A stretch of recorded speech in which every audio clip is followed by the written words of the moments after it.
com mais uma edição de Reconversa, eu e o multimídia Valfrido Vardi, hoje entrevistando a cineasta Petra Costa, que é diretora de um sucesso gigantesco que está na Netflix, né, que é o filme Apocalipse nos Trópicos. Ela já fez outros, nós vamos aqui conversar ao longo dessa hora e tanto de programa, né? Um prazer enorme tê-la aqui. Muito grande. Há muito tempo já queríamos entrevistá-la. Você tem uma obra de vulto, uma jovem cineasta, 42 anos, porque as pessoas... 42, não é isso? Sim. As pessoas acham na internet, né? Com uma obra bastante robusta, né? Para essa vida tão curta ainda, né? E fez esse filme Apocalipse nos Trópicos, que é espetacular. Eu adorei o seu filme. Adoramos. E vamos aqui falar sobre a sua abordagem, sobre o seu modo de fazer a narração, que eu acho bastante particular, interessante e que eu acho que valoriza a sua obra. Obrigado por ter aceitado nosso convite. Eu que agradeço, uma honra estar aqui com vocês. Nossa. Eu não vou ficar dando spoiler aqui para quem não viu, né? E vocês têm de ver, porque há momentos absolutamente surpreendentes, encantadores, porque desperta a inteligência. Mas Apocalipse nos Trópicos trata da ascensão do movimento evangélico no Brasil. O nome Apocalipse aí tem, obviamente, um sentido duplo, se não múltiplo, pelo né? menos. Porque faz uma referência a um livro da Bíblia e, ao mesmo tempo, faz referência a um aluvião que colheu o Brasil. Né? E como no Apocalipse original, você diz ali que você passou a ler a Bíblia com mais afinco, passou a ler a Bíblia. Mas o Apocalipse também é um momento de transição. Vai-se de um lugar para algum outro lugar. Não é só terror. Também pode ser ascese, libertação, etc. A minha pergunta, o que é que a motivou a levar o seu olhar, literalmente, e a sua narrativa para essa questão? Bom, Reinaldo e Valfrido, quando eu venho mais de um cinema psicológico íntimo. E em 2015, 2016... o terremoto político que assolou o país acabou me levando a fazer essa investigação sobre a democracia brasileira, que começa com Democracia em Vertigem. De que vamos falar. E que, durante as filmagens do Democracia em Vertigem... 2019 o lançamento. Que lançou em 2019, eu me encontrei com várias lideranças evangélicas dentro do Congresso Nacional, né? E um momento que eu estava ali naquele impeachment interminável, eu lembro que eu estava filmando uma comissão na Câmara dos Deputados e uma assessora chegou para mim e falou assim: olha, hoje vai ter um ato profético do Silas Malafaia em frente ao Congresso, você devia ir lá filmar. E eu fui. Uma assessora dele? Não, uma assessora, acho que do John Willis. Sei. E aí eu fui filmar e ele... o ato muito receptivo ao fato de termos uma câmera, deixaram a gente filmar no palco, embaixo, em cima. E dou de cara com Valnice Milhomens, que é uma das primeiras dominionistas declaradas no Brasil. Isso. Que fala ali que Deus tome o executivo, o legislativo e o judiciário e livre o país da escória. E eu pensei, gente, eu sou essa escória. Quando esse plano se concretizar, acabou o país pra mim, né? Mas não só isso. E aí, em seguida, chega o Silas Malafaia e fala, né? Aquela fala que tá no começo do filme. Isso. Nós somos fundamentalistas, sim. Flash forward 4 anos depois, o filme lançou. Tentei muito colocar essa cena, não consegui, porque não era parte daquele filme. E a gente começa a filmar a pandemia.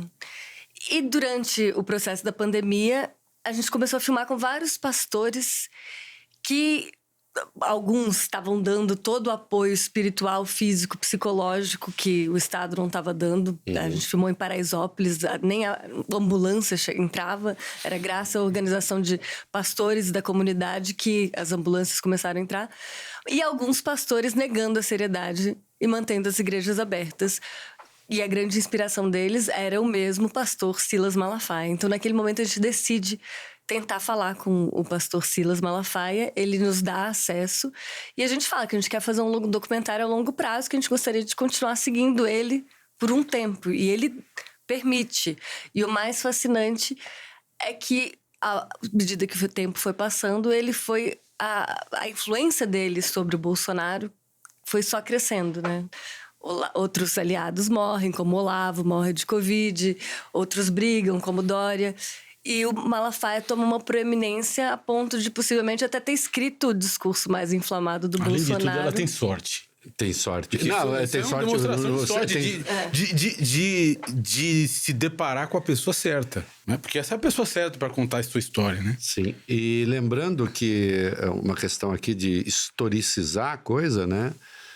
Sobre o fechamento das igrejas, isso virou uma ação em sede de constitucionalidade que o Supremo teve de julgar se as igrejas poderiam permanecer ou não abertas. O relator foi o Nunes Marques e disse não, permanece abertas. Ele perdeu. Mas a ideia era um pouco assim, não pode haver concentração, menos nas igrejas. Porque a suposição, sei lá qual era, de que Deus interviria ali naquele caso. Você fez ali um contato com o Malafaia? Porque depois eu vi, vocês verão no filme, vocês têm de ver o filme, mais de 1 milhão de pessoas, né, já assistiram ao filme. Espetacular. Mas eu vi que ele franqueou a você entradas em ambientes... Casa, em que ele fala, Eu conheço o Malafaia. Tá longe de ser burro, mas muito longe. É um gênio. É o maior orador do país. Tá muito longe. E você disse, né, num dado momento, quando falou, vai se livrar da escória, você pensou, puxa, eu sou essa escória, né? A gente sempre sabe quando a gente é aqui... Quando é a vítima. Se eu ganhar, vocês vão ver. Eu tô sempre do lado que vai perder, inclusive. Ele sabia... Vocês têm de ver a abordagem que o Malafaia tem. Ela não está demonizando o Malafaia, mas o Malafaia é o Malafaia por Malafaia. E o Malafaia por Malafaia é Malafaia. E é uma edição muito íntegra das falas do Malafaia. Você vendo o seu filme, porque todo mundo faz isso, né? Eu leio meu texto, às vezes, como leitor do meu texto. E às vezes eu fico muito decepcionado comigo. Mas você vendo o seu filme, você se pergunta, por que o Malafaia topou falar comigo? O que você acha que ele queria? Ótima pergunta. O Malafaia, ele fala com a imprensa em geral, né? Ele Sim. fala com a Folha de São Paulo, deu entrevista, fala mais como se diz na minha terra, mais do que o homem da cobra. Fala. Acho que participou daqueles podcasts do ICL, documentário da BBC. Acho que ele, em geral, aceita entrevistas, né? A gente entra no escritório dele, a parede são quadros de todas as matérias, positivas ou negativas, no qual ele saiu, capas de revista. Eu acho que ele... Parênteses muito importante, as negativas também. Ele sabe lidar com isso, fecha parênteses. Fecha parênteses. Eu acho que ele passou por um período ali nos anos 80 em que ele foi muito ridicularizado, né? Pela imprensa mainstream. Pela imprensa, como que era a atitude em geral em relação a lideranças evangélicas. E eu acho que existe ali um desejo de ser reconhecido pelo que ele acredita que faz, que acho que nunca está à altura do que ele imagina. Então, eu não posso dizer o porquê. O fato é que ele deu acesso e ele sabia muito bem quem a gente era. Num momento da filmagem, a esposa dele, a pastora Elisete, aponta para nossa câmera e fala assim: mostra isso para as feministas. Oh, não existe trans. Homem tem pênis, mulher tem vagina. Então, eles sabiam o que estavam falando e queriam estar falando conosco. E aí vem a minha pergunta. Eu tenho um defeito humano que acho que para um advogado não é um defeito, mas para as pessoas em geral pode ser um defeito, que é de levar muito a sério a realidade das outras pessoas, ao ponto de me convencer sobre essa realidade, sobre a verdade da vida das pessoas, ou dos argumentos das pessoas. Pelo menos por algum momento, às vezes por um curto momento. E você fez imagens, captou imagens de muita verdade, de fiéis ali. De gente ajoelhada, gente rezando. ao longo do documentário inteiro, você ouviu de maneira íntegra, como eu disse, o pastor Silas Malafaia e outros. Em algum momento você se deparou com essas situações e, de alguma forma, em alguma medida, deu razão a essas pessoas? Ou... Em vários momentos. E quais? Olha, eu brinco que quando comecei o Democracia em Vestígio, eu cheguei no Congresso querendo gritar com as pessoas. E rapidamente eu percebi que aquilo não seria uma estratégia muito eficiente. E aí eu comecei a escutar. E à medida que eu fui escutando, eu entendi muitas coisas que eu não estava aberta a entender.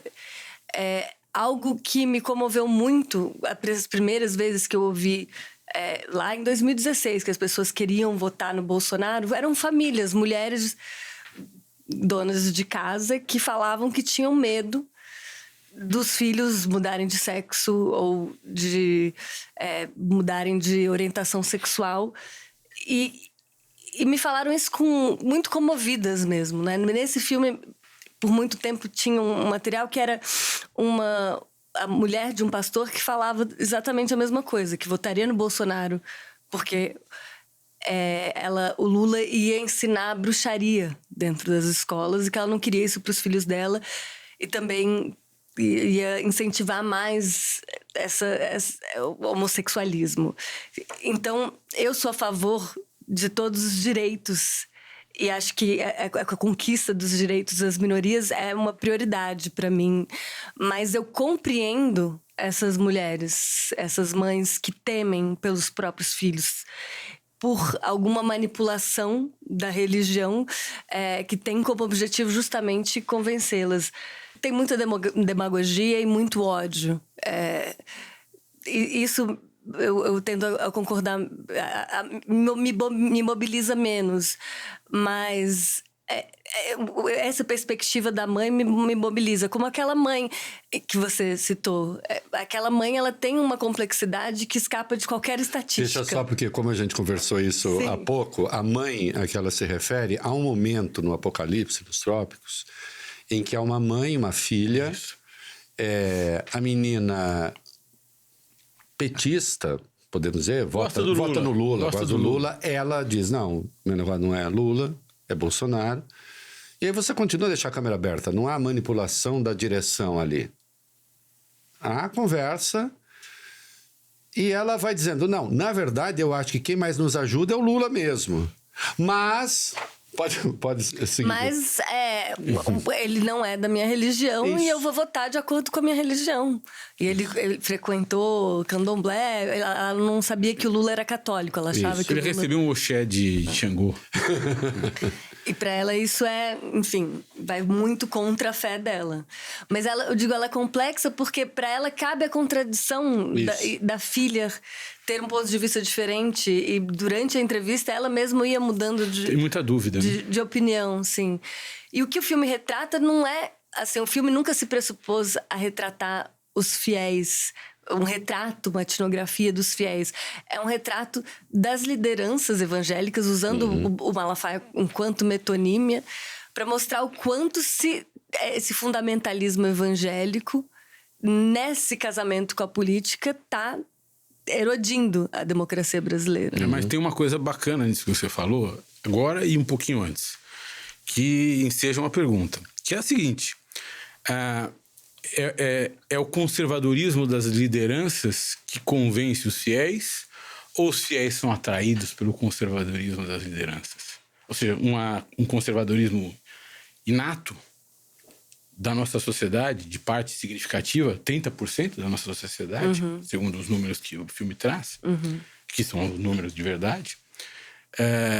26, né? De acordo com 26. Quase 30, É esse conservadorismo inato que vai se agregar no entorno dessas religiões e que se definem como um produto na prateleira, um produto religioso na prateleira feito ao gosto do povo brasileiro, ou de parte do povo brasileiro, ou o contrário.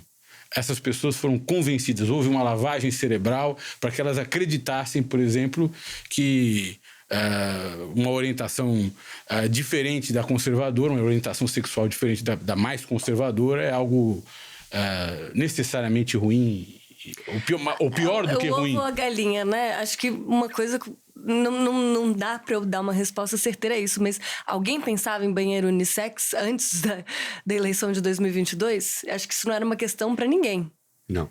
Então foi algo que as lideranças, junto com o gabinete do ódio... É uma questão em boa parte dos bares da Europa. Exatamente. Porque são efetivamente unissex. Então, no caso dessas campanhas de fake news das últimas eleições, né, e mamadeira de piroca, que na verdade quase definiu a eleição de 2018, e em 2022 a questão do banheiro unissex acho que foi a notícia mais compartilhada, essa e que Lula fecharia igrejas. Aliás, sua voz está no filme, justamente falando sobre eu ia isso, falar, né? eu estou no filme, eu estou no filme, eu tô bem ali, no meio quase... Tá ótimo. É um absurdo. Que honra, estou no filme, um dos filmes mais vistos hoje no mundo. Né? Você disse, você usou assim, Silas Malafaia como metonímia, né? Para quem nos acompanha, eventualmente tenha esquecido lá do cursinho, né? A metonímia é a figura de linguagem que toma a parte pelo todo. Isto é, uma parte que, na verdade, expressa uma ideia do todo, né? Você encontrou uma contra-metonímia aí?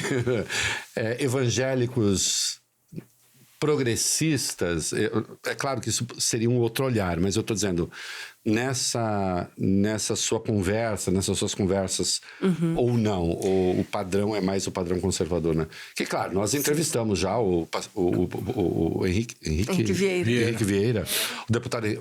Beijo para Henrique Vieira. O Antônio Carlos Costa, que é maravilhoso, né? Nós temos evangélicos, protestantes, progressistas, espetaculares, né? Entrevistados aqui já. Mas você conseguiu cruzar com isso, assim, essa coisa com esse apelo de massa, ou não? Então, tem muitos evangélicos progressistas fascinantes, como o pastor Henrique Vieira, Ariovaldo, Odja Barros, que é feminista. E a gente filmou com alguns deles durante o processo. O pastor Paulo Marcelo, que é o que permaneceu no FIUP, também uma pessoa que era, né, pentecostal, é um pastor pentecostal, foi muito próximo ao Marcos Feliciano, foi dos Gideões, e que no momento em que ele declara que não vai votar no Bolsonaro e declara apoio no Lula, ele é perseguido, expulso da igreja. E isso tem sido o caso com muitos pastores, né, progressistas. Agora, entre as grandes lideranças de grandes congregações com grandes fiéis, são poucos, né? Tem o Ed René, enfim, tem alguns, mas a grande massa, 90%, como diria o Malafaia, estão muito alinhados com o bolsonarismo. Muitas vezes eu não faço política, mas eu faço política desde que eu nasci, né? Quase. Mas não faço política militante mais desde os 21 anos. Agora, a gente entende como se dão esses fenômenos de adesão a esse padrão ou aquele.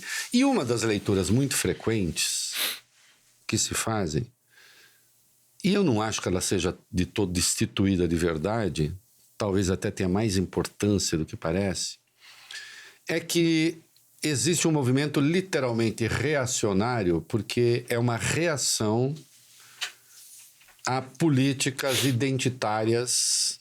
Eu quero, enfim, você fala, eu não sou sociólogo, eu sou cineasta. Sim, mas você foi ver esse fenômeno de perto, você conversou com pessoas.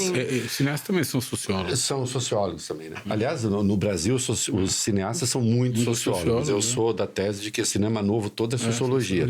Algumas são maravilhosas, outras nem tanto. Mas é uma reação a essa política identitária. Essa política identitária que me exclui.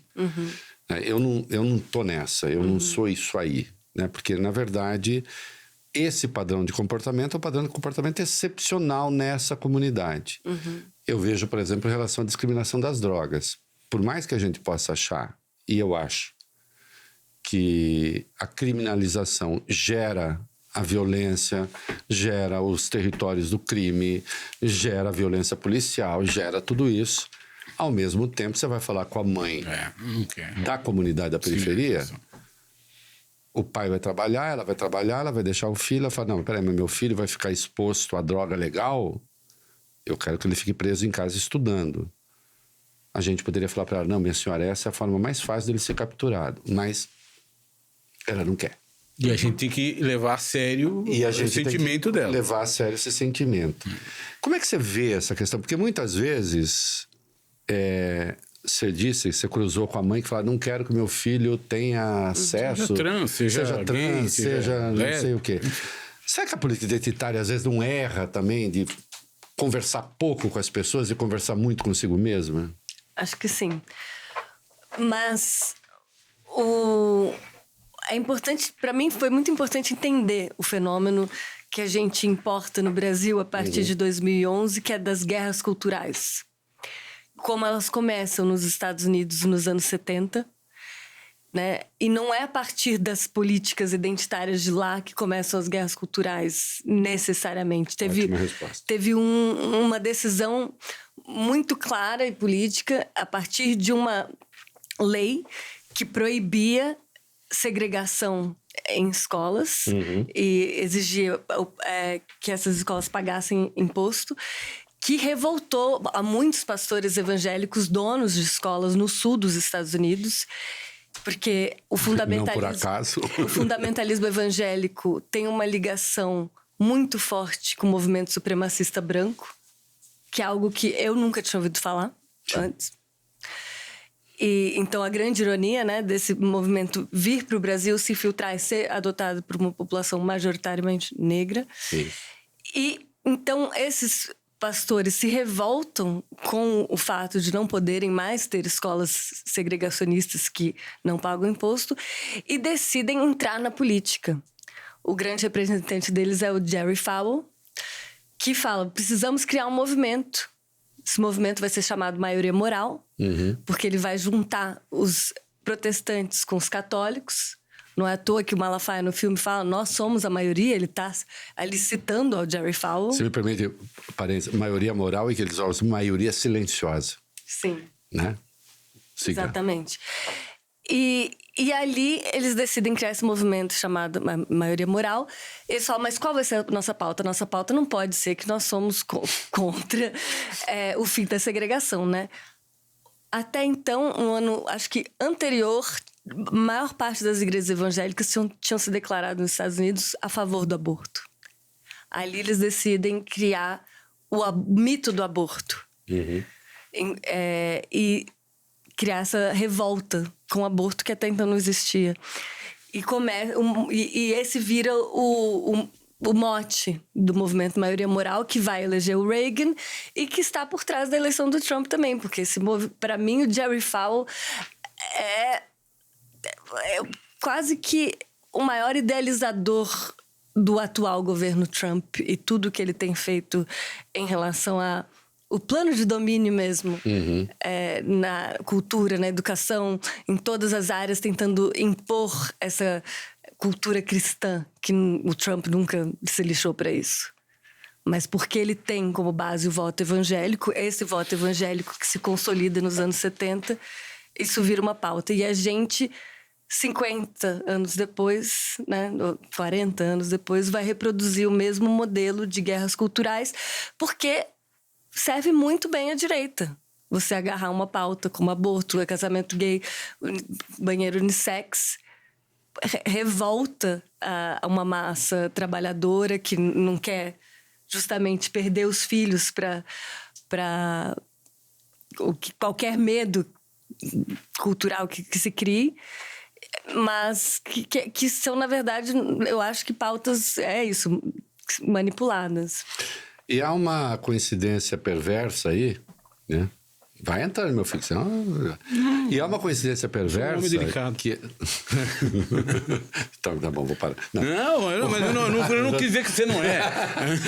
E há uma coisa perversa aí, porque isso coincide com os efeitos negativos da globalização. Porque houve os efeitos positivos da globalização, claro que houve. Lá na China, eles tiram 600 milhões da miséria. Sim. Só que nos Estados Unidos, ali no tal do cinturão da ferrugem, não sei o quê, você desemprega um monte de gente. E aquele padrão de vida daquele seriado que você adora, que eu detesto, lá dos anos 50, que é do publicitário, como é que chama? Mad Men. Mad Men. Eu sou do interior, eu sou grosso, não gosto daquilo. Eu acho chato. Mas, assim, aquele padrão de vida que você vê ali, de revistinha de loirinho vivendo bem, sumiu. Então, E aí, essas duas coisas se casam. Eu tenho um conservadorismo que está aqui sendo exacerbado e tal, e ao mesmo tempo tem uma globalização que eles falam, que o Olavo chamava já de globalismo. O Bannon também. O Bannon também dilui as nossas verdades. Bando de comunista, de gay, de gente que não defende os nossos valores. Então, mas esse é o ponto. Porque é evidente que nos dois extremos, a pauta econômica, o tecido conjuntivo entre dois extremos econômicos, da democratização dos meios de produção de um lado, que é a pauta do campo progressista, e do outro lado, a ideia de prosperidade, de livre mercado, de liberalismo, do outro, estão os polos, e no meio desse sanduíche, o recheio desse sanduíche é o debate de costumes. Isso. Né? Nos Estados Unidos, esse é um debate entre esquerda e direita, mas à moda americana. Ou seja, não há distinção entre democratas, pelo menos ao longo da história, e não podemos nos esquecer que os democratas, a Ku Klux Klan é democrata originariamente, né? Não podemos nos esquecer disso. A distinção entre democratas e republicanos não é a distinção entre esquerda e direita no Brasil. E a pergunta que eu te faço é a seguinte: por que o campo progressista tomou para si esse debate sobre costumes? Quer dizer, por que eu vou dizer nós, acho que até para englobar você. Eu, progressista? Hoje em dia. Por que nós nos metemos num debate, ou nos metemos numa disputa que, teoricamente, nada tem a ver, ou originariamente, ou historicamente, não tem a ver com as questões mais...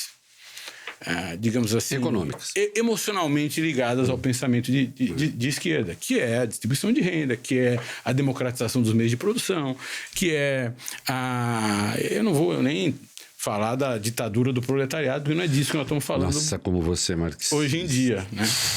Por que nós nos metemos nisso? Bom, eu acho que a queda do muro, a perda das certezas, né, de um caminho onde que assim, as pessoas passaram a não almejar, a não sonhar com o caminho do comunismo, e ficou um vazio.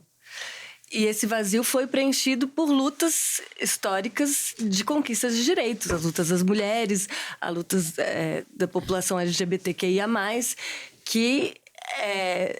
e da população negra, que são super importantes.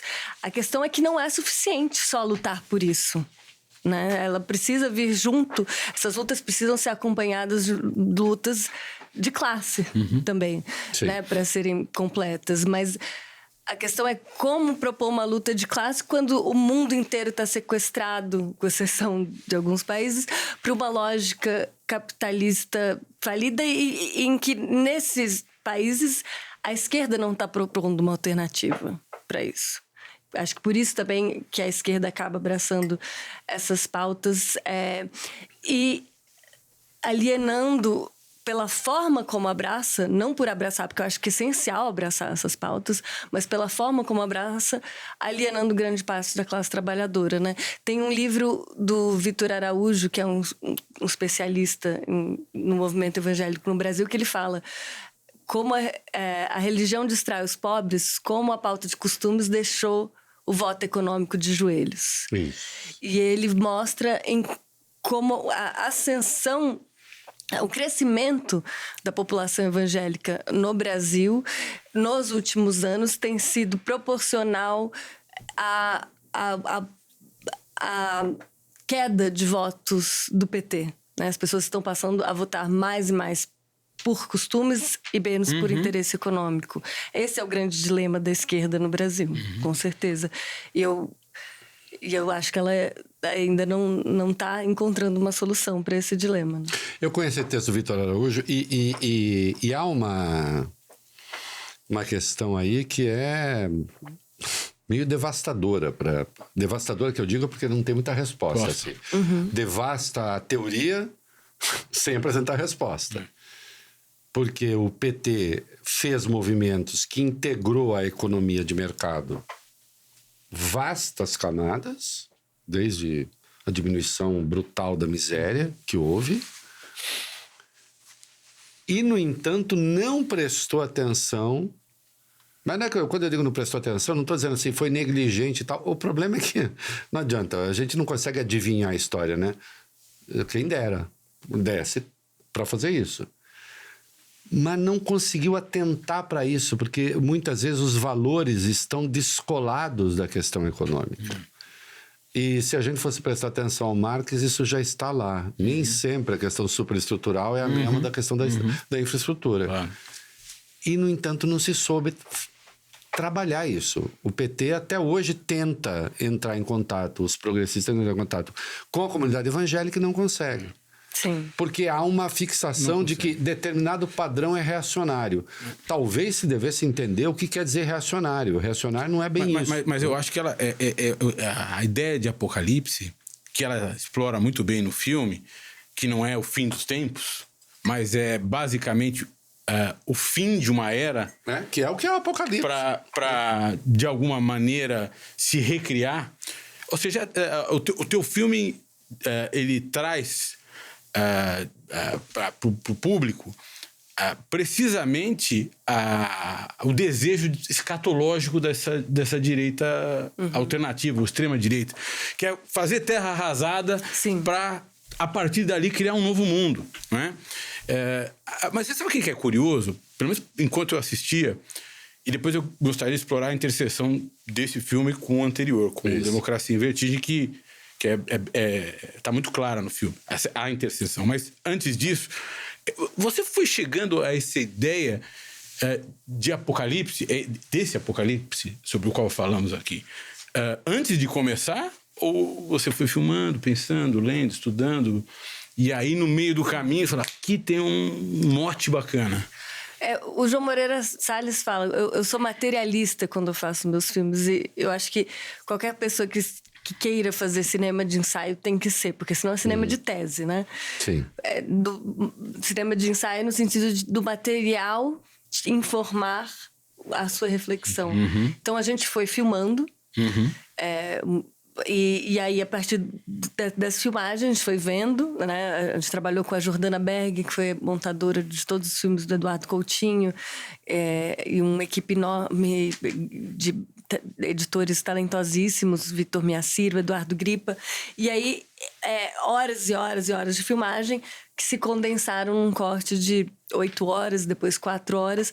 Aí vendo e revendo esse corte de 4 horas, a gente foi tentando fazer sentido daquilo, mas em paralelo, enquanto eu filmava e ia vendo material, a palavra apocalipse era onipresente, tanto assim, entre pessoas do meu meio, né, sentindo que a gente estava lá no pior momento da história do país que eu vivi em vida. Era a parte do apocalipse que a gente perdia, né? Os anjos exterminadores chegaram e falaram, você não. Pois é. Mas ao mesmo tempo veio veio um depois, né? Pois é. E com o pior presidente que pior geriu a crise do Covid no mundo, né? Levando a mais de 700 mil mortos. Então, mas no material estava onipresente nos cultos, nas orações, nas falas dos pastores, nas músicas. Em pastores que chegavam a falar, votei no Bolsonaro, acho o Bolsonaro bom porque ele está acelerando o fim do mundo, portanto a volta de Jesus. Tem um pedaço do filme que alguém, acho fiel, fala isso. Então essa teologia apocalíptica foi uma das coisas mais fascinantes que eu já ouvi em vida. Ter pessoas que estão agindo para acelerar o fim do mundo era algo que eu não concebia. E então eu comecei a pesquisar de onde vem isso, né? E aí li primeiro a Bíblia, que o Cabo Daciolo me presenteou ali no Congresso. Claro. Aliás, aquela conversa com o Cabo Daciolo é preciosíssima. Tem um momento genial, tem que ver. Conversa com o Cabo Daciolo, sim, aquele que concorreu e tal. Sim. Então ele me dá a Bíblia, me pede para aceitar Jesus Não, é imperdível. Você aceitou? Eu descobri Jesus nesse filme. Resposta maravilhosa. Eu era uma Título do nosso podcast. Ela descobriu Petra Jesus. Costa descobre Jesus. Não, porque eu era uma grande ignorante, assim, eu não fui batizada, eu cresci com pais que viveram a reação à religião, né? Eram reacionários contra a religião e eram de outra religião política. Então, eu nunca tinha lido a Bíblia. Tinha me aproximado aos 16 anos através de uma tia que é jornalista, Virginia Pinheiro, do budismo, que me deu muito sentido de vida filosoficamente. Então ali eu me aproximei de vários conceitos, né, como a compaixão, que depois me ajudaram a entender algumas partes da Bíblia e principalmente os evangelhos gnósticos, os evangelhos que foram censurados da Bíblia. Então, para mim, eu tinha grande curiosidade de fazer essa imersão teológica e foi fascinante fazê-la, assim. E descobrir a origem desse pensamento apocalíptico. Porque, assim, na Idade Média foram 1000 anos em que cada geração pensava que era a última. Então, o apocalipse era muito presente. Mas não tinha essa ideia de acelerar o apocalipse para acelerar a volta de Jesus. Você já ouviu a ideia de aceleracionismo? Já ouviu falar nisso? Eu acho que tem teorias malucas para acelerar os movimentos históricos com base em ideias escatológicas. Vamos acabar com tudo o mais rápido possível. Que deu tudo errado. Vamos começar de novo. Mas isso, o aceleracionista é uma marca de esquerda, vamos lembrar. É de esquerda e de direita. Tem de esquerda e de direita. Porque eu acho que, assim, o Marx era muito apocalíptico também, né? Acho que... Em certa medida... Talvez sim, né? Quer dizer, quando ele você acabou fazendo uma questão, posso responder? Parece que eu tô... Por favor. sendo entrevistado. Eu acho que quando ele pensa a questão da... Você é o grande especialista em Marx nessa mesa. Quem diria, né? Posso fazer uma... Quem diria? Mas é que eu diria porque eu tenho... Você sabe que eu recebi... Foi reeditado o Capital no Brasil, né? E tem uma edição linda do Capital, e com os livros organizados e tal. E eu gravo todo dia. Que é um baita livro. E eu gravo todo dia e tal. E tava na minha estante, no fundo, eu gravei o programa, gravei o negócio da Band com o Capital atrás. Eu nem tinha me dado conta, mas agora eu mantenho. Comunista. Depois que começou, eu falei, não, vocês não vão me dar todas essas views. Eu gravei assim, olha lá o que está atrás, é o Capital. Descobrimos que ele lê. Eu acho que o Marx na linha hegeliana apocalíptico no seguinte sentido, a história acaba. A história acaba, é o fim da história. Qual é o fim da história? O fim da história vai ser o comunismo. E o socialismo vai ser a versão transitória, ou pelo menos o meio pelo qual você vai chegar lá. É claro que é uma ideia apocalíptica. Quando eu escrevia sobre isso, tomava porrada da esquerda pra cacete, mas é claro que tem uma ideia de apocalipse aí.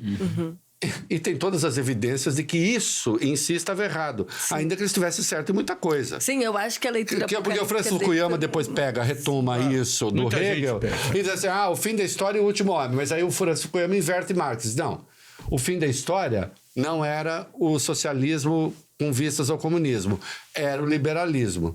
Aí depois o Francis Fukuyama fala, desculpa, gente, eu também errei. Os apocalípticos vão sempre estar errados, porque a história é mais complexa com essa visão binária. O único apocalipse estava certo é o de São João, porque não aconteceu. Não é? Que é aquele que você estudou. Que há uma grande controvérsia, né? Que não foi o apóstolo João que escreveu aquilo, mas foi exatamente. O outro João. Isso, outro João, exato. Mas, de qualquer modo, tá lá. Tem um apocalipse de João que, de qualquer modo, acena para né? E tem a ideia, que é muito importante no cristianismo, tal da parúzia, que é a volta de Cristo. E a volta de Cristo viria depois dessa purga geral, dessa purgação geral, e eles investem muito nisso. Né? O filme tem essa ideia bem marcada. Tem várias passagens em que esse desejo escatológico é um desejo de rapidamente viver a volta do Messias, né? Sim, mas eu acho que é um dos grandes perigos, tanto para a esquerda quanto para a direita. Realmente aderir a um pensamento apocalíptico, desse viés apocalíptico, que é o fim do mundo virar para um novo mundo surgir, que será melhor do que esse, mas só depois de você matar todos os seus inimigos. Isso é maravilhoso. Vocês me permitam, porque essa semana eu tratei disso na rádio, que eu falei do pensamento do Eduardo e falei, são escatológicos. Escatologia, se vocês for procurar, tem 2 sentidos. Um tem a ver com lida com cocô, tal, né? E a outra é a teoria do fim do mundo. E eu disse, os bolsonaristas, essa linha Eduardo, eles são escatológicos, é a teoria dos fins. Não tem meio termo, ou a gente ganha ou a gente perde. Não é que no dia seguinte ele dá uma entrevista e diz assim, comigo é assim, é 100%. Ou eu ganho, ou eu perco. E acabou. É escatologia. Falando em ganhar e perder, os teus 2 filmes... Não acho que quem ganhar ou perder não vai ganhar nem perder, vai todo mundo perder. Os teus 2 filmes, na verdade, e por uma razão mais ou menos óbvia, porque eles retratam os 10 últimos anos da história do Brasil... eles são, de certa forma, o volume 1 e volume 2 de um grande filme, né? Quer dizer, os 2 são filmes longos, 1h30, 1h40, enfim. Mas, enfim, eles conversam. E no segundo filme, no Apocalipse nos Trópicos, você tem ali um portal para o primeiro filme, que é quando você fala lá do messianismo da Lava Jato, do Dallagnol, do Moro. Quando o Lula sai da prisão, né? Quando o Lula sai da prisão. Tem uma parte da entrevista que o presidente Lula dá na prisão em que ele pergunta. Aquilo é particularmente interessante e emocionante, né? Ele pergunta, quanto tempo eu tô aqui? Há quanto tempo? Espetacular. Isso é... E a jornalista pede para ele se apresentar. Sim. Se apresente, por favor. Claro. Claro. Quem é você? E aí ele fala, o senhor está onde? Não, quantos dias eu estou? Então, 571 dias. E é muito interessante, quer dizer, e aí a minha pergunta, a coisa da punição peremptória, da punição inflexível, que é um elemento do conteúdo de uma moral que nunca teve nesse país, que nunca... A nossa ideia de punição, pelo menos, obviamente tem camadas da população que são diuturnamente punidas nesse país, de maneira muito dura e inflexível, mas a ideia de que há um jeito para flexionar os aspectos mais duros de uma moral que leve à punição foram, de alguma maneira, superados durante a Operação Lava Jato. Ali se puniu, ou pelo menos pretendia punir, de maneira inflexível, peremptória, acachapante, destruidora, acabar com a vida daquelas pessoas. E, de certa forma, isso se comunica ou não com um pensamento neopentecostal que você traz no segundo filme, de varrer da história do Brasil os inimigos, os impuros, os ímpios, etc. Ou não, essa é uma análise errada, equivocada da minha parte. Não, acho que esse justamente era parte do pensamento messiânico, né, da Lava Jato. E não é à toa que o Deltan Dallagnol é evangélico e foi anunciar as 10 medidas contra a corrupção numa igreja. Isso. Então existia isso. Desculpa, deixa eu destacar isso. Ele anunciou as 10 medidas contra a corrupção numa igreja. 4 eram absolutamente inconstitucionais. Pois é. Então, sim, acho que tem... Ambas têm essa... Tanto o lavajatismo quanto o fundamentalismo evangélico, porque existem muitas tendências dentro do campo evangélico. Sim. E o que o nosso filme se debruça é no fundamentalismo. Isso que eu acho que alguns críticos não conseguiram enxergar. Sim, em nenhum momento eu me pressupus, ou a gente como equipe se pressupôs a falar do movimento evangélico em geral ou dos fiéis. A gente quis olhar para o fundamentalismo evangélico e particularmente a teologia do domínio, que está em curso no Brasil e a gente não está percebendo, né? E essa teologia, ela pressupõe tomar os poderes justamente para se livrar da escória desse país. Então, sim, tem esse... Sem dó nem pena, é esse o ponto. Tá? Fala um pouquinho mais, Petra, é importantíssimo isso, porque de fato tem essa leitura. Eu cheguei a ler um texto meio azedinho, assim, isso aqui tá. A teologia do domínio. O que é isso e como é que você constatou isso no seu filme? Isso é fundamental, porque assim, não há... O filme da Petra não é hostil aos evangélicos, não é hostil às pessoas. Eu não estou tentando livrar a sua cara, não, que você não precisa disso. Eu falei assim, não, Reinaldo, pode deixar que eu me defendo. Não, mas é que não é. Mas a teologia do domínio é uma coisa muito específica, que está ali muito clara. E aí sim, aí o Malafaia não é metonímio, não é nada. Ele é a teologia do domínio. O que é a teologia do domínio? Então, a teologia do domínio, ela surge nos Estados Unidos ali... anos 80, 90, tem como principais ideólogos um homem chamado Peter Wagner e um outro chamado Russ Dooney. E eles concebem essa ideia de que existe uma guerra espiritual em curso e que a esquerda, os comunistas estão ganhando, as forças satânicas estão ganhando e que, portanto, os cristãos precisam tomar o que eles chamam de 7 montanhas de influência. Não perca o fio, o Eduardo Bolsonaro disse rigorosamente... Eu preciso fazer essa interrupção porque é histórico. O Eduardo Bolsonaro disse isso rigorosamente a semana passada. Sim, eu te mostro o vídeo. Rigorosamente falou isso. Em tomar 7 montanhas de influência? Não tomar as 7 montanhas, mas na questão do domínio e como os comunistas estão dominando e por que existe a guerra espiritual. Ele falou em guerra espiritual. Guerra espiritual e apenas que... Não é para gargalhar, porque não fica bem para uma cineasta, não vai gargalhar agora. Ele só disse, eu parei, inclusive, de comer, de tomar sorvete da Häagen-Dazs com flocos de chocolate, porque eu sou chocolatra, eu tirei os flocos de chocolate, porque é um sacrifício que eu estou fazendo, porque eu estou numa guerra espiritual.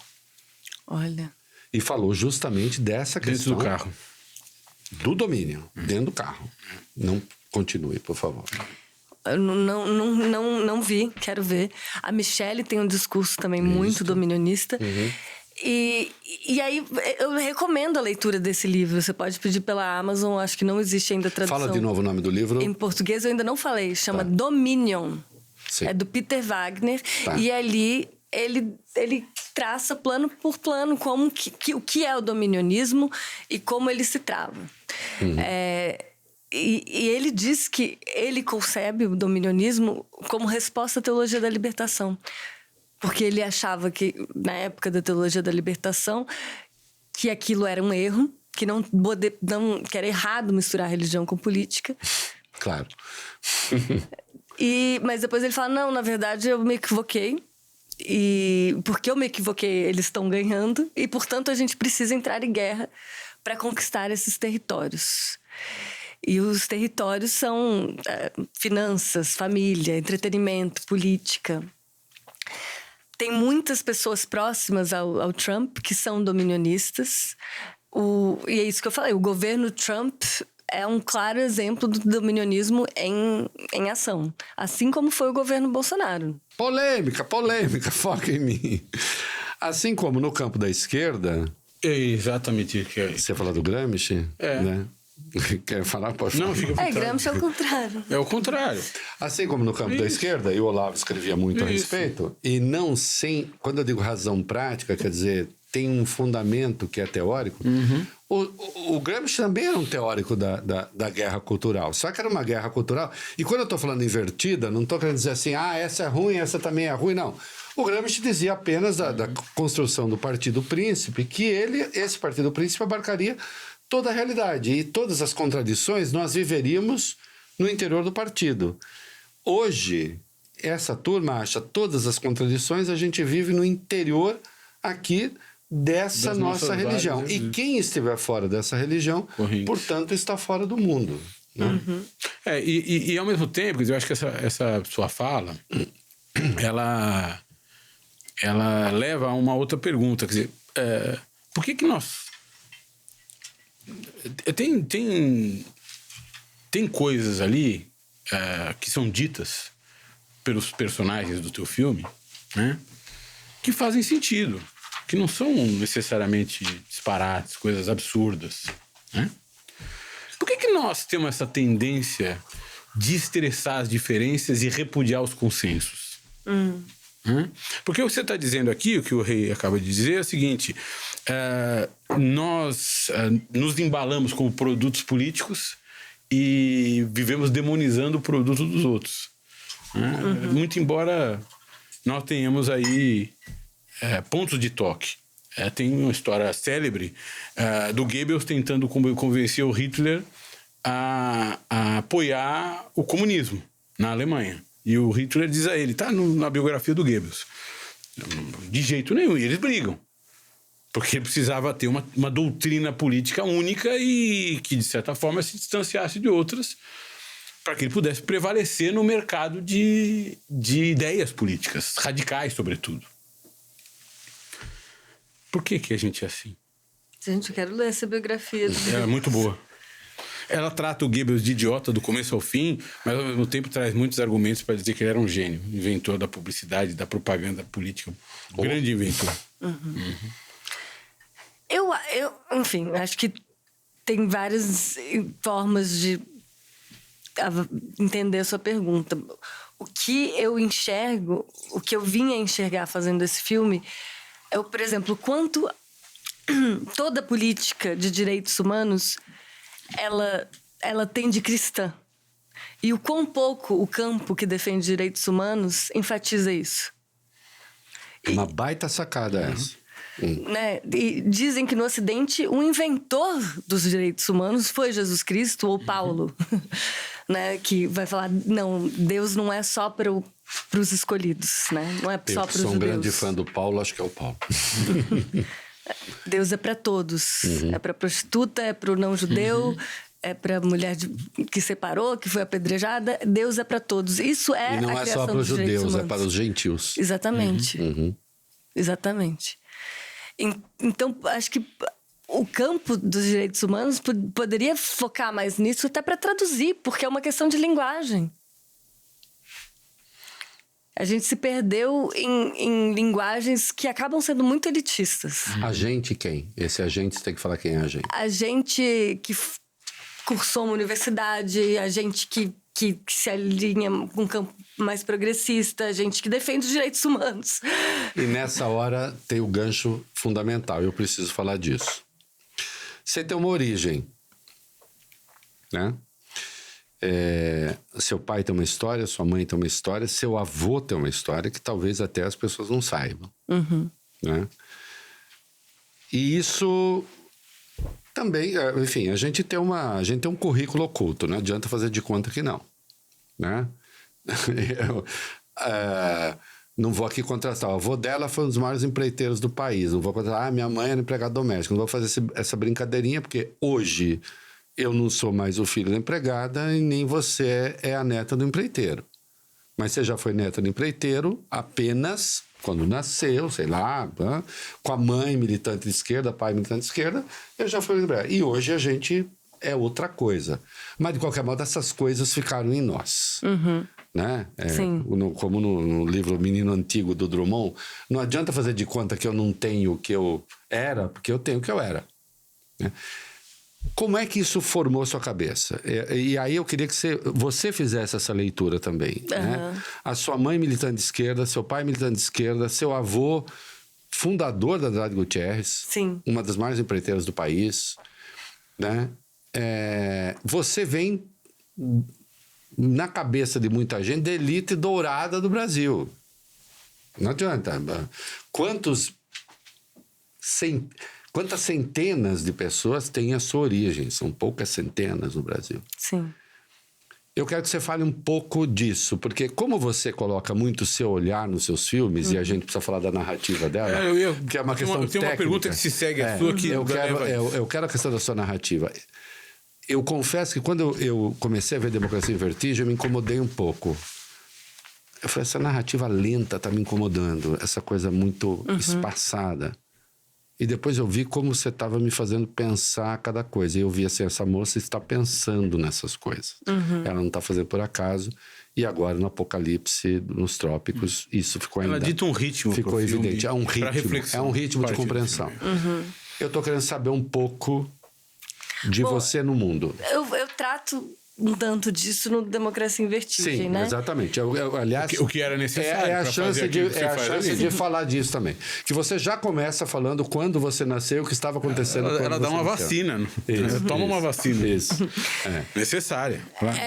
Porque é um filme que eu fiz justamente por estar no meio dessa contradição, né? De, por um lado, ser neta, como você falou, de um dos fundadores da Andrade Gutierrez, e por outro, ter tido pais que se revoltaram contra o status quo, traíram a própria classe. Isso. E enfim, passaram anos ali lutando contra a ditadura militar. Os pais eram o que eles mais desprezam, os comunistas ricos, né? Os comunistas ricos, não sei o quê, comunista caviar. Não sei. Eles realmente, durante anos ali, não realmente viveram como operários durante alguns anos. Não, assim. eu não estou dizendo que financiava, estou dizendo. Sim. Eles renunciaram a uma condição. Mas depois da democratização, enfim, houve uma anistia geral até na minha própria família. Se reconciliaram de um jeito? Sim, não, eles nunca romperam. Assim, minha mãe sempre falou com meu avô e com a minha avó. Eles só não sabiam onde eles moravam, não trocavam recursos. Enfim, eles entraram no PCdoB, o PCdoB mandou eles para Londrina e quase mandou eles para Guerrilha do Araguaia, não mandou porque minha mãe estava grávida. Mas eu nasci nessa contradição, e nasci vivendo nas duas casas e também com esse privilégio, né? Assim, e é isso, eu sou fruto dessa contradição e eu reflito sobre ela. Ela faz parte da minha reflexão diária e eu acho que, para mim, ressoa muito uma fala da Hannah Arendt, que é assim, você não é culpada pelos que os seus antepassados fizeram, mas você é responsável. E eu tento agir a partir dessa responsabilidade que eu sinto, pelo meu privilégio. Aliás, essa palavra responsável é muito linda, porque quando a Hannah Arendt fala isso, você sabe que a palavra responsável, a origem latina da palavra é olhar para trás. Ah, é? É. E isso significa, quando ela diz você não é culpada, você é responsável, porque assim, você não está desobrigado de olhar para trás. Né? A culpa não, você não carrega nada nos ombros, mas você pode olhar. Sim. E olhando, a partir daí você pode fazer suas escolhas. Mas mais um pouco, se você achar chato, falar assim, eu não quero falar disso. Depois eu quero falar do seu passado também. Pode falar, não, pode falar. O quê? Bater no PT, país dos petralhos, pode falar o que quiser. Eu tô vacinado, já caí no... Como Aquiles, já fui jogado no Rio da Morte, só sobrou o calcanhar. Mas a sua formação intelectual, como é que foi? Com esses pais, eles te sugeriram livros, te deram um caminho. Como foi isso? Sim, a minha mãe, Lian, Que aparece no primeiro... que aparece em muitos dos meus filmes. Sim. No Olhos de Ressaca, no Helena. Helena, que Eu é um não vi filmaço. Olhos de Ressaca, provavelmente sobre a Capitu, que eu não vi. Não é sobre a Capitu, é sobre justamente os meus avós. Ah, sobre os avós? Ah, não tem nada a ver com Machado de Assis? Tem, porque é uma história, não é sobre a vida profissional deles, é sobre a história de amor. Eles tiveram 70 anos juntos e é eles refletindo sobre o envelhecer. E ele fala que se apaixonou pela minha avó por causa dos olhos de ressaca dela. Os Olhos de Ressaca, que é uma imagem da Capitu, né? do Dom Casmurro. Sim. Mas, enfim, minha mãe foi uma grande inspiração e interlocutora toda a minha vida. Ela sempre me tratou de igual para igual. E, sim, me deu filmes, livros para ler e, acima de tudo, conversas. É raro, né? Um adulto que trata uma criança de igual para igual. Isso acho que me formou O que muito. era tratar de igual para igual? Eu fiquei curioso. Acho que a maior parte dos adultos infantilizam as crianças ou não conversam com elas. Assim, minha mãe sempre conversou comigo intelectualmente, assim, lia livros comigo, conversava sobre o luto, né? Assim, eu fui formada também pelo luto da minha irmã. Por que você diz isso? Diga. Porque o meu primeiro filme, Helena, trata disso. Quem puder ver, tá na Netflix. Minha irmã morreu, né? Se suicidou aos 20 anos e eu tinha 7. Então, a minha vida foi muito formada por essa perda. Eu brinco que, a partir desse momento, as emoções nunca mais foram algo privado. Elas tomaram uma dimensão política da minha casa. Porque minha mãe refletia muito sobre como o passado militante dela era quase religioso e tinha cegado ela para os sofrimentos psíquicos que minha irmã tinha. Ou seja, uma causa geral, de algum modo, tinha impedido de fazer um foco sobre questões muito privadas e muito individuais. Sim. Então, nisso, para mim, está contido muito do dilema do século XX. Ali numa coisa muito particular da minha casa. Síntese maravilhosa essa que você faz e corajosa. Né? Essa história, eu assisti esse filme. E no Helena, do Machado de Assis, tem uma frase muito boa que eu vivo citando, que é: perdi tudo, Padre Mestre. Porque às vezes há coisas que você perde e você perde tudo, pelo menos por algum tempo. Né? E depois você resgata. Né? Muito corajoso isso que você diz aqui. Né? Você é uma pessoa muito corajosa. Você é uma mulher admirável, uma intelectual super articulada. Você teve um filme indicado pro Oscar, fez filmes brilhantes. Que é o Democracia em Vertigem. Que é o Democracia em Vertigem. Talvez uma das cineastas mais prestigiadas, junto com... Gente, assim... Calma, que eu vou... Não, tem a parte ruim da pergunta. Tem a parte ruim. Prometo, eu chego lá. Ela não gosta muito de elogio. Esse negócio da classe burguesa, não da classe operária. Eu adoro. Pode me elogiar à vontade. Pode me elogiar o tempo todo.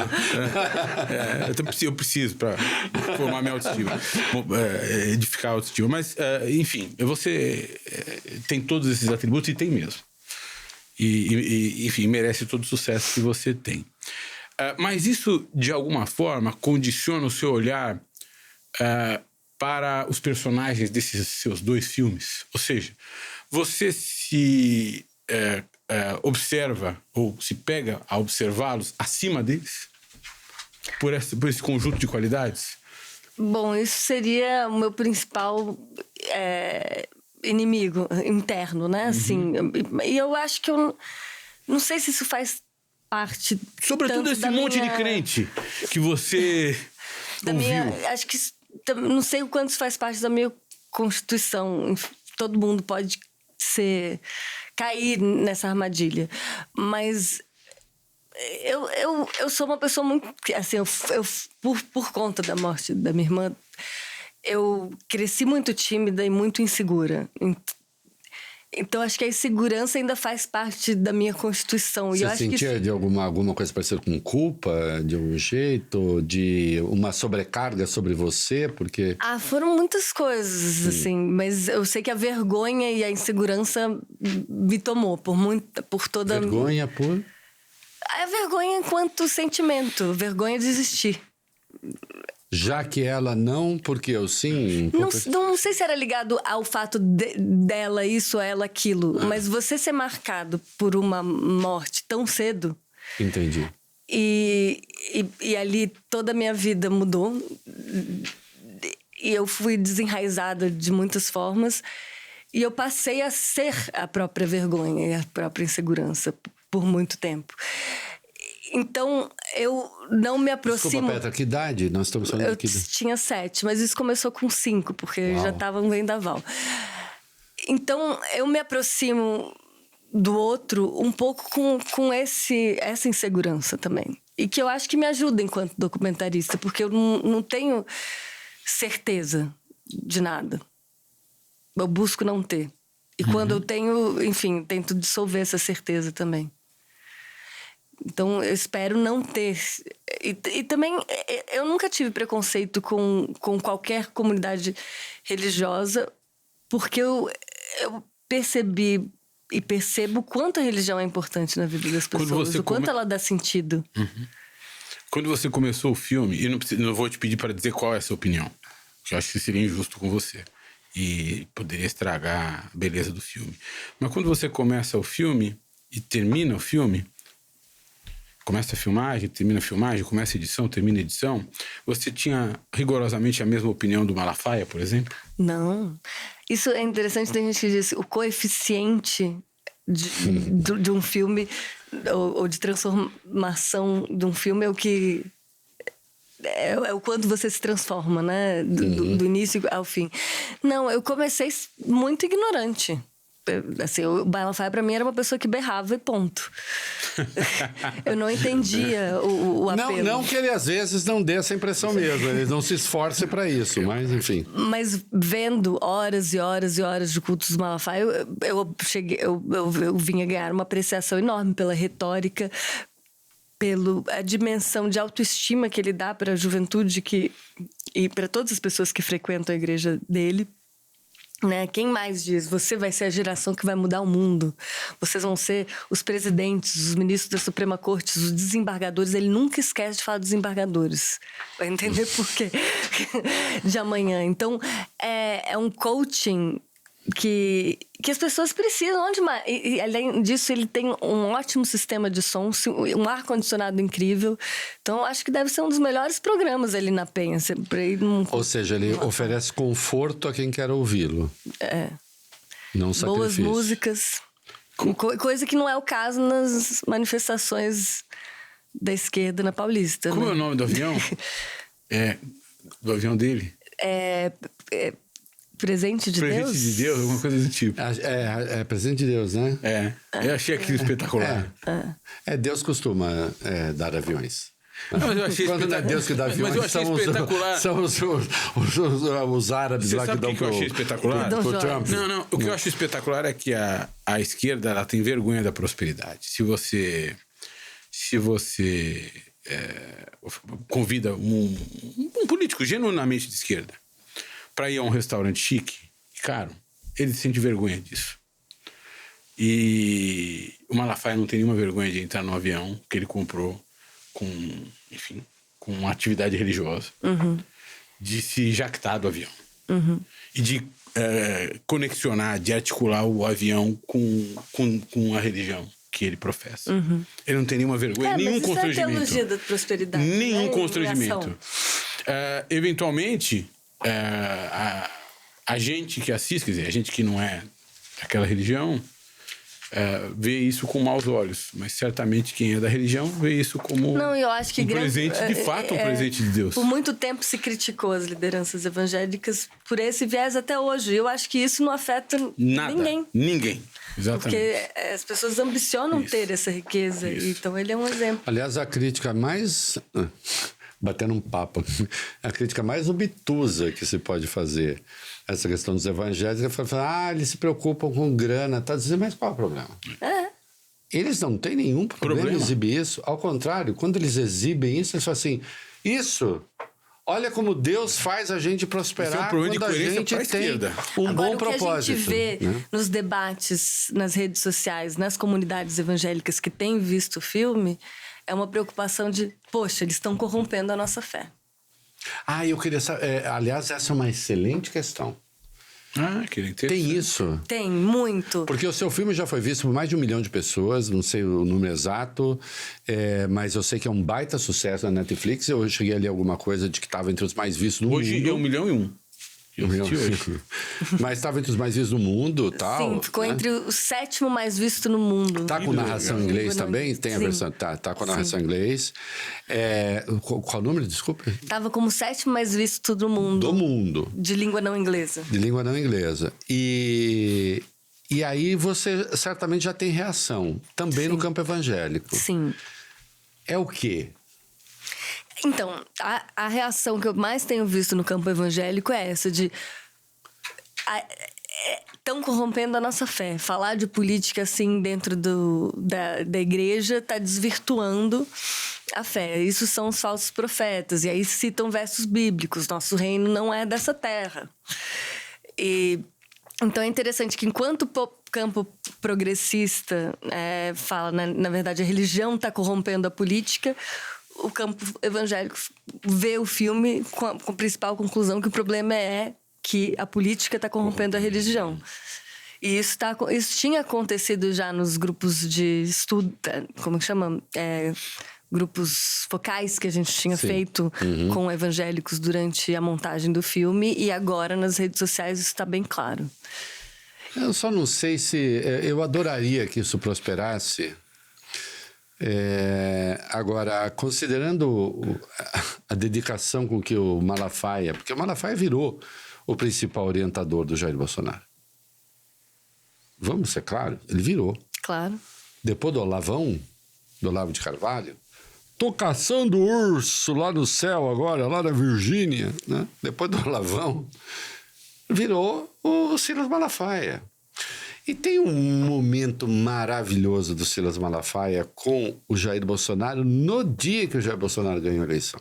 No dia. O dia do segundo turno, 2018. O Jair Bolsonaro vai para a igreja dele. Não sei se vocês chegaram a ver esse vídeo. Acho que não está no seu filme, não. O Malafaia pega um trecho de uma epístola de Paulo. Tá no filme. Tá no filme, verdade. E todas as coisas... Isso. As coisas vis, as coisas ordinárias, que é a primeira epístola de Paulo aos Coríntios. Tá no filme. E diz, e você é isso. É isso. E o Bolsonaro ouve. E isso está em Paulo mesmo, mas o Paulo só está dizendo assim, ninguém se jacte diante de Deus, porque diante de Deus tudo é ordinário. Mas quando você pega isso fora do contexto e você olha a cara do Bolsonaro, que deve ser das pessoas mais ordinárias da Terra, no sentido que se usa em dois córregos, que é ser desprezível, é ele. Sim. E, no entanto... Tem isso, né? Quer dizer, porque acima... E aí se vive a fantasia de que não, nós estamos falando de Deus. E, na verdade, nós não estamos falando de Deus, nós estamos falando do poder terreno. Porque é do poder terreno. O cara tinha acabado de se eleger presidente, porra. Nada menos do que presidente da República. Com ele. Né? E ele abre as portas para você. Aí a pergunta que eu quero fazer. Já falou com você depois do filme? Não, a produtora Alessandra Rufino que mostrou o filme para ele. Ele viu o filme até o fim. Fez algumas críticas. Do tipo, vai, se puder falar, sei. Ele até errou num cálculo. Disse que a Vaza Jato tinha sido depois da prisão do Lula. Sendo que ela foi antes. E... Um pedaço. Um pedaço dela.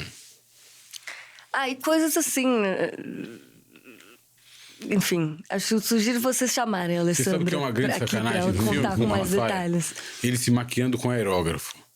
Aquilo eu achei espetacular. Eu não sabia nem que alguém fazia isso. Eu queria perguntar sobre o seu passado, porque você escreveu, não sei se você lembra, mas você escreveu sobre mim na época que eu tava filmando Democracia em Vertigem. Eu falei mal? Acho que pra Veja, sim. Eu fiz isso. Acontece. Quando mudou a chave? E por quê? A chave mudou... Lava Jato. Começou a mudar. Né? O mundo deslocou de eixo. O mundo deslocou de eixo. Veja só. O eixo do mundo se você me perguntar, eu não vou perguntar qual é a sua ideologia, a sua convicção, né? Mas se perguntar a minha, eu sou essencialmente um liberal. O Valfrido me tornou menos liberal, mas de qualquer modo... Eu não tenho nenhuma responsabilidade por isso. De qualquer modo, eu sou um liberal. E um liberal é essencialmente antifascista. Um liberal de verdade. Um falso liberal faz acordo com fascistas, né? Mas eu sou um leitor do o livro A Genealogia do Fascismo, do Robert Paxton. Ele diz o seguinte: o fascismo triunfa não é quando os fascistas são fascistas, porque um fascista é fascista. Sim. O fascismo triunfa quando um liberal vira fascista, quando o liberal condescende com o fascismo. Quando começa essa ascensão do lavajatismo, e eu sou o primeiro, e isso é documentado que o presidente Lula atesta, né? Eu sou o primeiro cara que pega a sentença do Moro na imprensa e, de certo modo, no mundo jurídico, né, Valfredo? Certamente no mundo jurídico. E você... Eu pego a sentença e digo, não tem fundamento, prova. Não tem prova. O Lula foi condenado sem prova. O PT me achava o demônio. E dizia assim, porra, o demônio do PT, mas o PT não estava no poder, o PT estava fora do poder. Pois o Lula é. estava preso. O Lula estava preso, né? Que eu adoro que algumas teorias conspiratórias... Já que você perguntou, vou me estender um pouquinho. Claro. Começa as teorias conspiratórias. Não, quanto o PT pagou para o Reinaldo? Disse, não, para mim não pagou nada, porque o PT, inclusive, estava fodido. Não tinha nada. Às vezes os reis falam assim, fizeram um pix para ele. Fizeram um pix. Eu não sei nem fazer pix, Não tinha nem pix. E nem tinha pix. Não tinha pix na época. Não tinha nem pix. Então, assim, o Lula preso, o PT fora do poder, eu pego a sentença e digo, cadê a prova? E eu já tinha começado a me opor à Lava Jato em 2014, em textos... Em 2014? Em 2014, no ano de criação. Eu também. No ano de criação, você também. E o Valfredo Advogado sabe disso, a gente nem se conhecia. A gente se conhecia em 2018, quando você... A gente nem se conhecia. Você fez a gente se conheceu por causa disso, porque ele escreveu um livro a respeito. Sim, eu disse assim, eu falei, tem gente se ajoelhando para juiz. Da Lava Jato, que virou não sei o quê. Tinha virado um projeto de poder... Quando veio a condenação, não tinha prova. Tem um vídeo engraçadíssimo do Lula, que o Lula se encontra os petistas e fala, faça como o Reinaldo Azevedo, porra, leio a sentença. Eu, uma doida, ria, assim, achando ali, o Lula é tão engraçado. Eu falo, eu tô falando sério. Sério. Eu li, porque, enfim, fascistas não me interessam. E mais do que isso, fascistas, eles são dominionistas, os caras da Lava Jato. São dominionistas. Nós não queremos um mundo dominado por gente fascistas assim. Não são bacanas. Os grandes... os inimigos... eu podia e tenho alguns pensamentos conservadores, mas os fascistas não me interessam. Né? E claro que na guerra, na disputa, não sei o quê, posso ter... Não sei exatamente o que eu falei, uma hora você me manda, se precisar, me desculpa. Mas já aconteceu umas 20 vezes no Reconversa. Já aconteceu umas 20 vezes. Alguém falou, olha o que você escreveu sobre mim. Sim. Ele escreveu sobre mim também. Escrevi sobre... como escreve sobre mim também. Que é uma honra, diga-se de passagem. Veja só, eu tô aberto ao mundo. Sim. Tô aí. Agora, assim... me pede para tirar foto ao lado. Eu não... Se alguém encontrar algum texto meu flertando com Bolsonaro, pode me mostrar que eu paro de escrever, paro de falar, paro de fazer vídeo. Uma vez ele me elogiou na Câmara. Eu fazia o programa Jovem Pan ainda, disse assim, não me elogie. O senhor não entende nada do que eu falo. Eu não quero o seu elogio. Parece uma coisa grosseira. Quando foi isso? 2014, 2015. Eu não quero elogio de gente que eu desprezo. Eu até brinco. Eu quero, viu? Inclusive de não, eu não quero. Eu não quero. Não, uma vez... A Lília conhece... que eu desprezo, a minha mulher, me elogie. A Lília conhece essa minha história. Eu tinha uma professora de literatura portuguesa que eu achava uma idiota. Graças a Deus ninguém vai saber quem é. Na USP, ela me deu 10 num trabalho. Eu falei, onde foi que eu errei? Dessa pessoa eu não quero 10. E aí eu tirei 9,5 do Alfredo Bose num trabalho. Aí sim.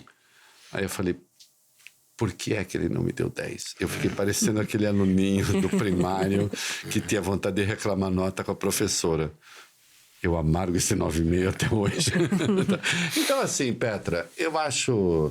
Mas foi a Lava Jato. Eu estou na vida. Eu estou na vida, eu estou no debate. O PT fez coisas no passado que eu acho detestáveis, até hoje fez. E eu apontei. O Lula hoje, e eu digo isso, eu não tenho nenhum receio de dizer, o Lula hoje representa o campo da defesa da democracia, representa, sustento e representou na eleição passada, e desde a questão da Lava Jato, representa. E eu vou estar do lado da defesa da democracia. Que sorte da democracia ter acabou, você do nosso lado. E como eu sou bom de briga... Exatamente. Eu sou bom de briga. Eu brigo bem.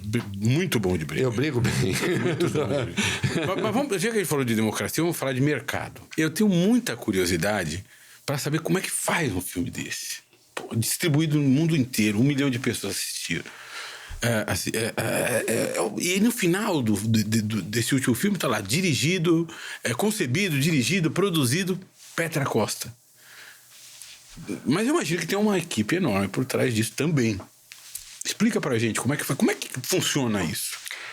Bom, sim, tem uma equipe enorme, os créditos são intermináveis e uma equipe muito talentosa, né? A gente trabalhou com o primeiro cinegrafista que começou a filmar, é o Murilo Salazar. Depois tem os diretores de fotografia com quem eu trabalho desde Democracia em Vertigem, o João Atala, e nesse filme também o Pedro Urano.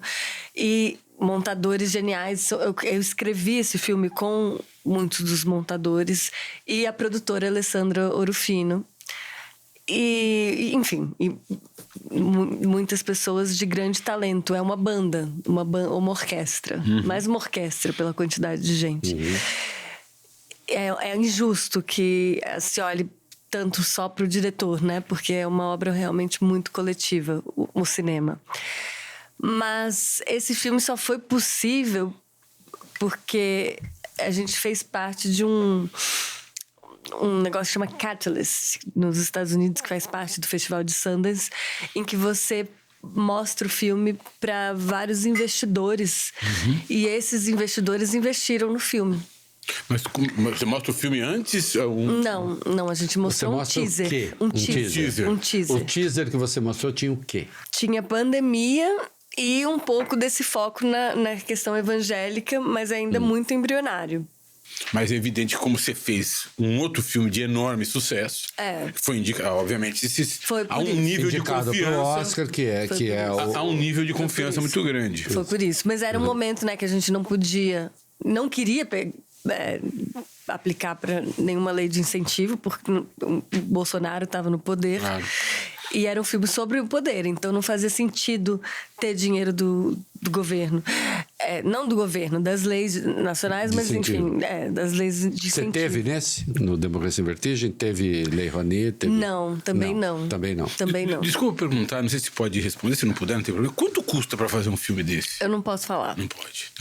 Mas assim, é caro? Não é barato. E porque quando ela fala que não pode falar, é porque não tem dinheiro assim, dinheiro ilegal, tá, gente? Não, porque tem contratos de confidencialidade, é só por isso. Exatamente.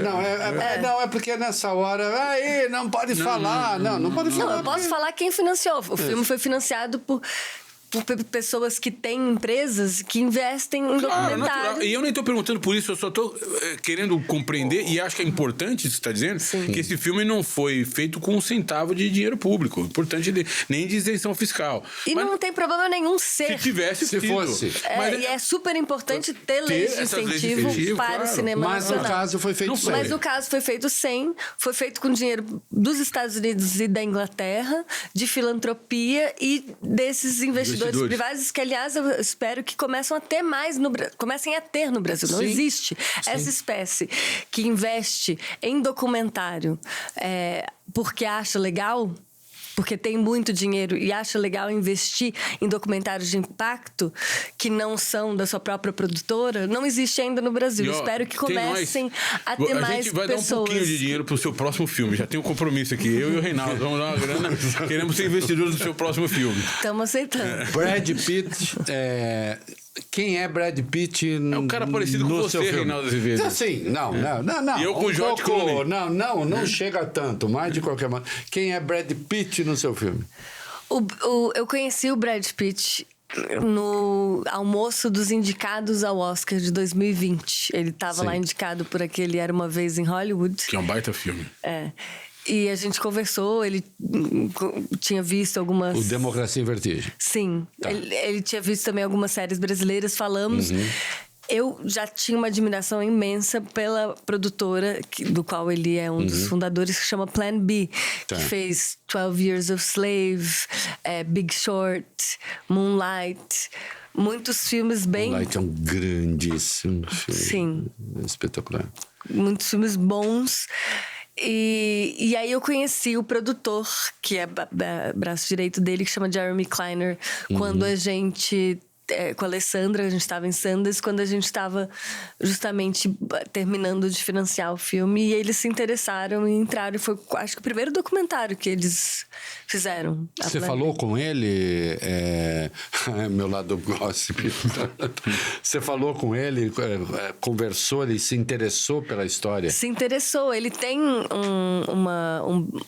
uma criação também, né, ali no Midwest, religiosa, então por isso, um espírito crítico em relação a isso, então por isso também ele se interessou. Tem uma questão que é estética, a gente já passou por ela hoje, mas agora eu quero te ouvir um pouco mais a respeito. Que até eu comentei. Quando eu comecei a ver Democracia em Vertigem, eu falei assim, a narrativa está um pouco lenta. Sim, aí você pôs no 2.0. Isso, A voz um pouco compassada demais, e depois eu saquei, eu falei isso logo no começo, na apresentação, e depois eu falei, isso na verdade é uma... Vai lá, né? É uma estética, um jeito de fazer. Ela está querendo que eu pense a respeito. E depois... E meu interesse pelo Democracia em Vertigem foi crescendo. E eu vejo a mesma narrativa agora, né, no Apocalipse nos Trópicos. Qual é a sua intencionalidade nisso? O que você pretende com isso? É uma escolha, claramente é uma escolha. Né? Não é assim, não achei ninguém melhor para narrar, sou eu mesmo. Não é. É uma participação sua, é uma escolha sua, e é um jeito de contar. Em complemento a essa pergunta, você vê esses dois filmes muito como crônica ou como um diário íntimo, de certa forma? Como um ensaio. Ensaio. Você hoje já fez um pouco a distinção entre o ensaio e a tese, então desenvolva. Sim. Não, tem toda uma tradição de cinema de ensaio, cujo papa é um inglês que morava na França chamado Chris Marker, que eu gosto muito. Aliás, os filmes todos dele estão no YouTube. Vale, acho que praticamente todos. Cite alguns, se as pessoas procuram. Eu recomendaria um bem curtinho de 30 minutos que chama La GT. Onde acha isso? No YouTube. No YouTube? No YouTube. E para vocês, o Sans Soleil, que é um ensaio sobre a decadência da esquerda.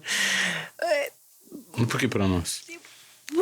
Porque acho que porque o outro é muito poético, o outro é sobre a memória, um caso de amor. E você acha que nós não somos românticos? Não temos que ser Não. Eu acho que o outro vai ressoar mais com vocês. Ele termina com um avião, um helicóptero matando lobos. Ele fala, essa é a esquerda, assim, eles estão sendo assassinados, mas sobraram alguns lobos ainda por aí. Você leu O Lobo da Steppe? Lindo, gosto muito do Hermann Hesse. Aliás, o Hermann Hesse que me levou ao budismo. O Tratado do Lobo da Steppe é um dos melhores textos que eu conheço. Sim, é muito bom. E aí o João Moreira Salles bebe também no Chris Marker, que a Agnes Varda era contemporânea. Tem vários cineastas do cinema de ensaio que é o quê? Acho que vem de várias tendências parecidas. Tanto a antropologia... Eu estudei antropologia.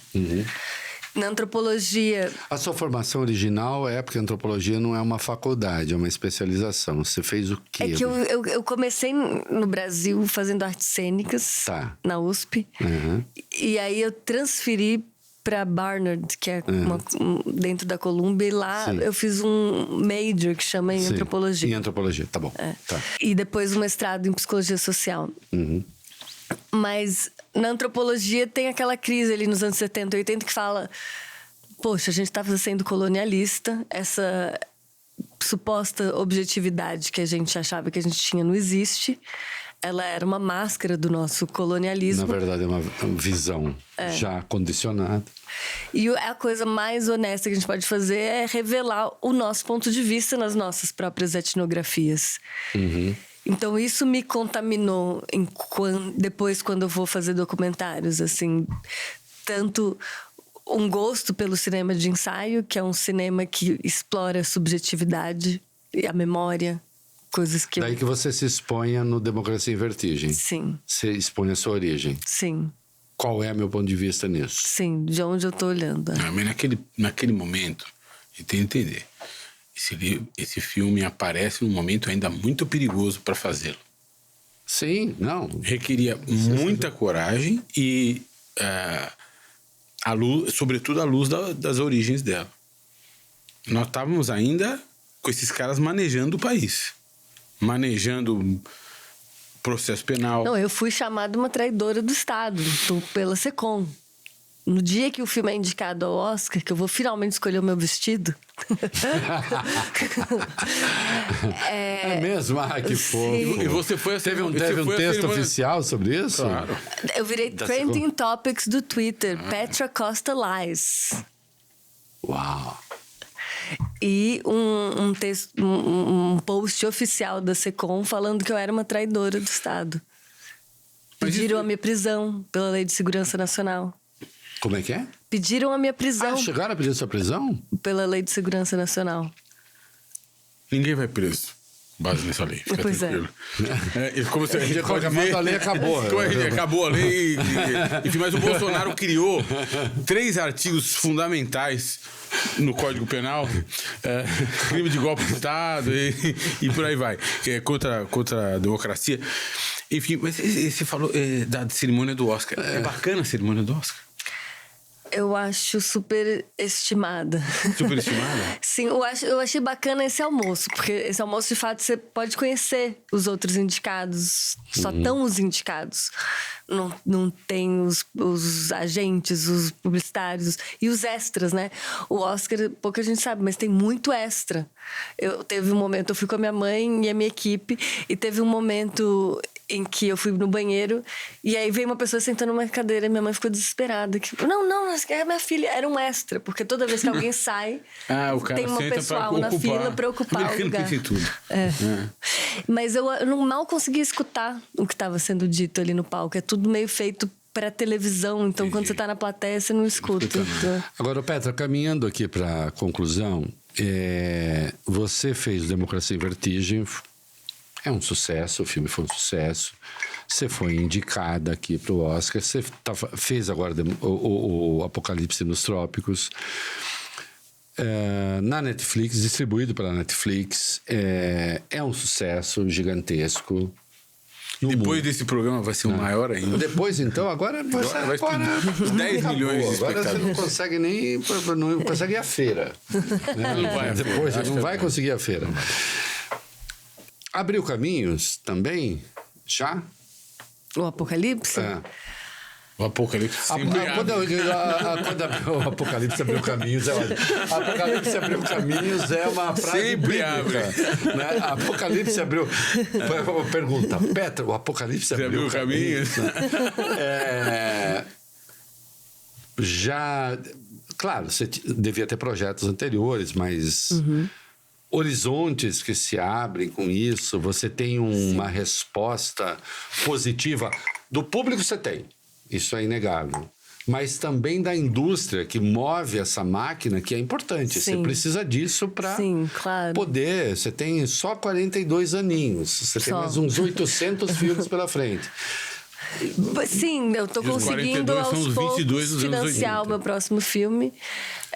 Porque Qual será o próximo? Temos que perguntar. Porque alguns dos investidores que investiram conseguiram ver o seu dinheiro de volta. O filme vendeu, né? No caso. Você deu retorno. Claro. Dei retorno. Mas estou ainda precisando financiar. Então, quem quiser financiar documentários, por favor, venha falar comigo. Pode falar comigo. Não precisa dizer o quê, porque também não é assim. Não dá para falar. Temos segredos. Mas... Mais ou menos. Para que área, sim? Mais ou menos. É um faroeste. Uau! Tarantino. Era uma vez no Oeste, meu filme predileto. Sérgio Leone. Sérgio, genial. E é só isso que eu posso falar. Você sabe que... É um faroeste. Esses caras fizeram muito mal para nós. Porque esses caras do faroeste, porque eles moldaram o nosso arquétipo de homem. Pois é. E eu não consigo me livrar disso. Nunca vou me livrar. Não, mas se que bom for que você tem essa consciência. Nunca. Mas se for do Sérgio Leone, todos... Eu acho que isso é bom. Mas se for do se for do Sérgio Leone é bom, porque aí entra a trilha sonora e já dá uma amenizada. Sim. Fica tudo muito mais tranquilo. Petra, Eu adorei a conversa. Acho que você adorou foi também, espetacular. Gostei muito também. E tá ficando cada vez melhor. A gente devia continuar um pouquinho mais. Vamos continuar. Foi uma baita conversa. Obrigado por ter aceitado nosso convite. Muito obrigada. Nós vamos te devolver a palavra para você, se quiser acrescentar alguma Palavra coisa. que nós caçamos muitas vezes. Não, as pessoas reclamam muito. Você não sabe. Se é um inferno, às vezes, muito, fazer documentário, fazer podcast. Então, assim, a gente não pode ter ideias, a gente não pode ter opinião. A cada interrupção tem gente reclamando. Deixa a Petra falar! Quer aparecer mais do que a Petra? Tá. É que a gente também tem ideias, desculpa. Eu não posso... Aí é assim que é gostoso. Ela até me dirigiu uma pergunta, ó, eu teve até que responder. E foi boa pergunta e foi boa resposta, é uma oportunidade para os dois. Foi bom pra você, meu bem? Eu adorei. Eu gostei pronto. justamente por ser uma conversa, porque Pronto. a gente muitas vezes, né, assim, pergunta, resposta. É muito mais legal quando é uma Mas você conversa, começou ainda mais com diferente do que pessoas você tá agora. tão cultas. Não somos. interessantes. Mas, de qualquer modo, tem sempre o negócio assim. A gente, às vezes, tem um ou outro que pergunta qual é o roteiro? Não tem. Graças a Deus. Nós vamos conversar com as pessoas que vêm aqui. É preciso olhar para a cara das pessoas para que a gente pergunte para elas, para que elas perguntem para a gente e a gente vai trocando aqui. Foi uma conversa deliciosa. E o que você está achando dessa revolução francesa, ao contrário dos últimos dias? Aqui no Brasil? Eu falei largamente. Eu vi, eu não é gostei da dessas coisa falas. assim. É a anti-revolução francesa, porque nem é o período termidoriano. Porque o período termidoriano da Revolução Francesa foi a reação à Revolução Francesa. Isso é a única coisa que eu mas gosto era do- uma revolução, mas era uma reação ainda meio culta, assim. Era uma reação. Isso aqui não, foi uma reação bronca, de maneira que... Sabe quem foi o grande Robespierre deste momento? Quem? Foi o Davi Alcolumbre. Falou assim, se vocês não se comportarem, eu mando prender todo mundo. Ele deu uma de Robespierre. Que, aliás, tá muito Porque assim, é tão primitivo, é uma gente tão primitiva...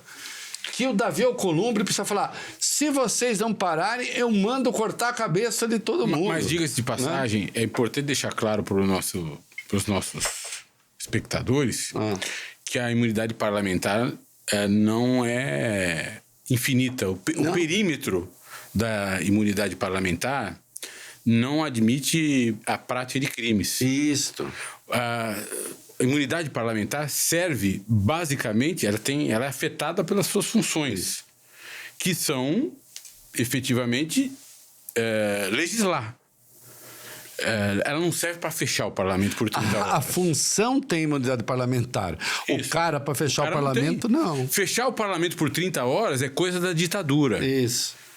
E se nós estivermos num país sério, esses caras vão ser punidos por fechar o parlamento por 30 horas, por impedir que o presidente do Congresso Nacional sentasse na sua cadeira e desenvolvesse os trabalhos de maneira regular. E você sabe que teve um cara que disse que é o seguinte, quem chama democracia de ditadura, tá querendo uma ditadura para chamar de democracia. Não há dúvida. Fui eu mesmo que disse isso, essa é uma frase.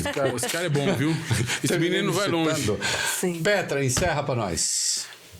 Eu acho que esse mundo invertido é muito interessante e assustador, né? Em que justamente querem defender a democracia implantando uma ditadura. E desde a Grécia Antiga é assim, né?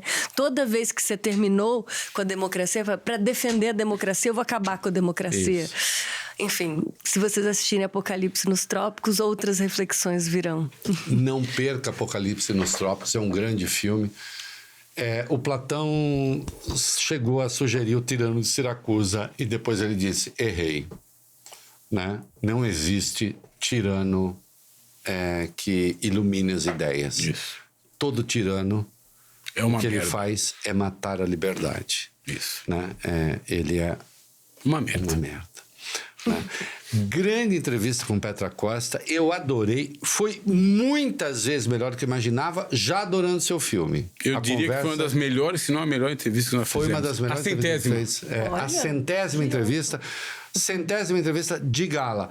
Gostou? Dá like, se inscreva. A gente não fica pedindo like toda hora, porque eu acho também que fica quase mendigando like. E para Mas- nossa honra, ela ficou mais tempo com a gente do que com o Brad Pitt.